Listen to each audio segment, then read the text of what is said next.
eCapitol News Director Sean Ashley joining us now. And Sean, Governor Stitt wants to hire a mediator to sit in on these negotiations over the gaming pact. So what do the tribes think about that idea? Well, we really haven't heard from the tribes on this idea. And what Governor Stitt ultimately would like to see is that the tribes appoint 3 to 5 representatives to be the people in the room to work with him and a mediator and begin the process of renegotiating these compacts. Early on in the gaming process, after voters approved gaming in the state of Oklahoma, a similar approach was used. A group of representative tribes worked with the government officials at the time and ultimately came up with the final agreements that we see in place today. Talk about Attorney General Mike Hunter joining with about 39 other state AGs.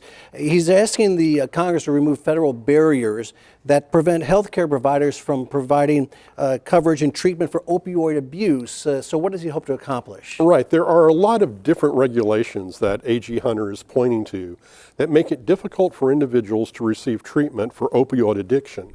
In fact, what he points to is that in many cases it's very difficult, particularly for people to receive medically assisted treatment.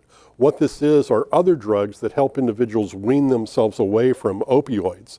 And he would like to see some of the federal laws change there, as well as treat opioids just like any other addiction issue, any other addiction disease, so that it can be treated in much the same way.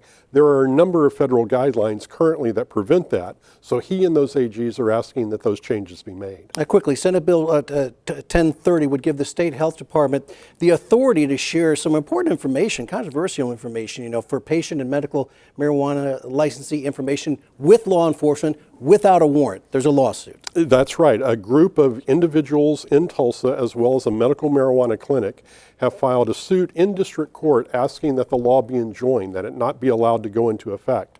What that law requires, much as you said, is that the Oklahoma Medical Marijuana Authority share that information with the state's law enforcement information system.